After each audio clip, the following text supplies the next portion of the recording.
Wounded veterans returning from Iraq and Afghanistan have been living in appalling conditions. Peeling wallpaper, shower rot, mice and mold on the walls. Soldiers face a bureaucratic nightmare and a shortage of trained staff. The Walter Reed scandal shocked America and spurred major reforms. The total overhaul of military and veterans health care. And we're going to fix the problem. But 6 years later, what's happened to the promises made to wounded soldiers? They're missing limbs, they're going through so much, and yet we keep piling it on.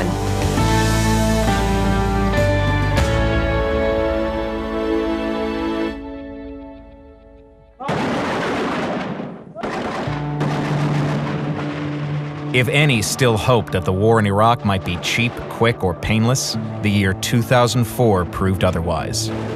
American fatalities passed 1,000, and intense battles broke out in Fallujah and Ramadi.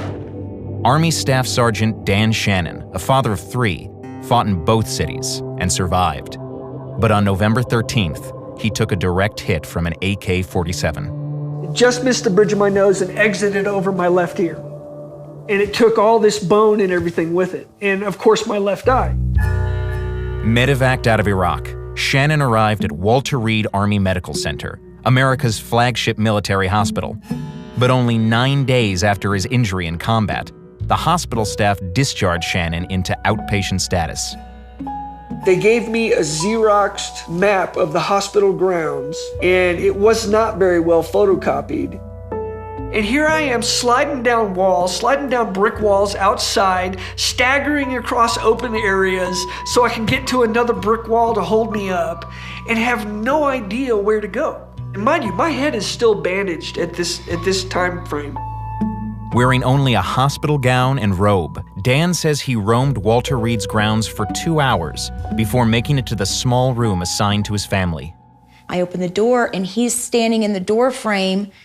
And the moment he saw me, a sense of relief washed over his face and he just collapsed right at my feet and said, "Oh, thank God I found you."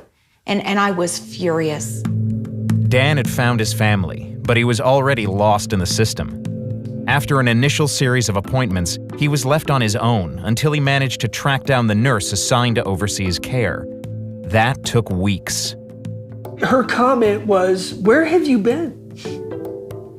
And I said, "What do you mean, where have I been? I've never left the hospital grounds. I'm right here.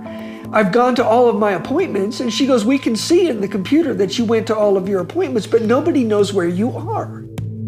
Dan Shannon spent more than 2 years in limbo as a Walter Reed outpatient. Then, literally overnight, he became the face of a scandal. After an explosive Washington Post investigation of the decrepit conditions and stifling bureaucracy, and their effect on the troops. They think the system's against them. They'll recede into their rooms and not physically not come out. This is what greets wounded soldiers. Mold, holes in walls, rats and insect infestation. I can't believe that there's an American out there who isn't outraged. When the story broke, the Army quickly saw to it that dilapidated living quarters got a makeover. But on March 5th, when Congress held a field hearing at Walter Reed, Dan Shannon told them the problems ran deeper than mold and mice. I've seen so many soldiers get so frustrated with the process that they will sign anything presented to them just so they can get on with their lives. The system can't be trusted. And soldiers get less than they deserve from a system seemingly designed to run to cut the costs associated with fighting this war. Just a day after the commander of Walter Reed lost his post, the same happened to his replacement, and their boss lost his job. Tonight, the Secretary of the Army got the boot. That's when Physician General Eric Schoomaker was chosen to manage sweeping changes, first at Walter Reed and then throughout the Army healthcare system. That mold and the Byzantine kind of environment in which these soldiers found themselves, almost Kafkaesque, became a metaphor for a moldy system which needed to be revitalized. The task was more challenging because military medicine had gotten so good. Compared to the war in Vietnam, the odds that American service members would survive combat wounds in Iraq and Afghanistan roughly doubled. This really stellar achievement in improving survival had, in a sense, a downside for us in the recovery and rehabilitation, and that is that we are now beginning to see soldiers, the likes of which we had not seen in years. The most tangible reform was the creation of Warrior Transition Units, or WTUs, at Walter Reed and 35 other Army bases. In a novel approach, 3-person teams would provide a web of support for each patient while they healed and prepared to either return to duty or retire from the military. We needed to look at how all of those cracks into which soldiers were dropping could be closed.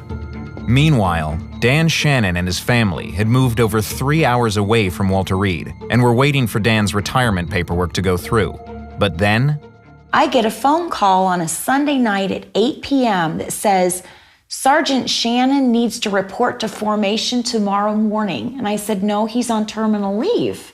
They said, well, we lost his paperwork. It's got to be restarted. So he has to report to formation because he's no longer on terminal leave. If they have lost me after all the exposure that I've had in the media and after my congressional testimony, then how are they taking care of anybody else?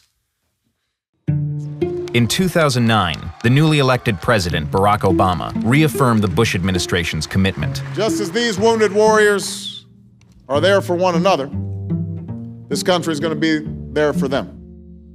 Obama appointed Noel Cook, a seasoned Pentagon insider, to head what would become known as the Office of Wounded Warrior Care and Transition Policy. Cook was a Vietnam veteran, determined not to repeat the mistakes of the past. I had an old Life magazine from 1970 that was full of heartbreaking stories. Our soldiers were coming home being treated like dirt. So Cook had the magazine cover made into a poster to publicize his new office. And across the bottom it said, "Not this time, not on my watch." Cook says the posters were not appreciated, and he was ordered to destroy them. Undaunted, Cook and his team began an extensive investigation of military healthcare facilities. In classified reports that were later leaked to the press, they described the medical care in a military hospital as world-class. But it was a different story in Warrior Transition Units, which had now been running for over 2 years. And some places were better than others, but there were problems of one sort or another at every single WTU that we went to. And these problems were corrected somewhat at Walter Reed, but they're replicated across the whole system. Cook's team found that some WTU squad leaders were underprepared and undertrained, facing work overloads and compassion fatigue. And all too often, Cook says doctors responded to patients' complex emotional and medical needs with a simple solution. Dope them up, drug them. Frankly, I didn't share the perspective that he had and his team had on the care that we were rendering. But on April 25, 2010, an independent investigation by the New York Times came to conclusions strikingly similar to Cook's, calling WTUs warehouses of despair. The outside validation came too late for Cook.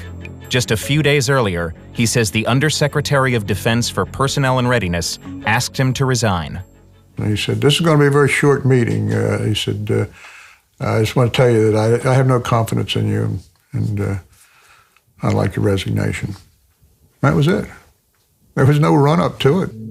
Since leaving the Pentagon, Cook has continued to argue that the WTU system is broken. And Schoonmaker, who retired in 2011, continues to defend it. We're building the bridges, we're walking on it, we're flying the airplane as we're putting it together. So there were undoubtedly growing pains. But Schoonmaker says that WTUs are a vast improvement over the old system and points to Army surveys that report over 80% of patients are satisfied.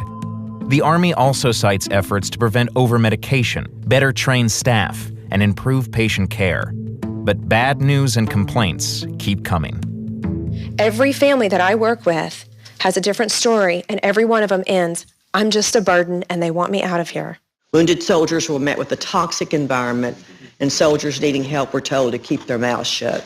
One Fort Drum staff member told investigators, quote, "The numbers and types of medications that some of the warriors were taking was a scary situation." Today, the U.S. has pulled out of Iraq and is withdrawing from Afghanistan. But warrior transition units are still on the front lines in the long-term fight against post-traumatic stress disorder, traumatic brain injury, and major depression.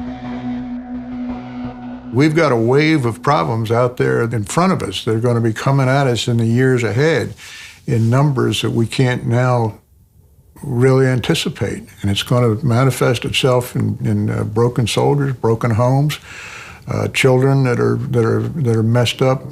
All this stuff is what we've got waiting for us. Post-traumatic stress still haunts Dan Shannon and led him to move with his family to a remote cabin in the Colorado wilderness.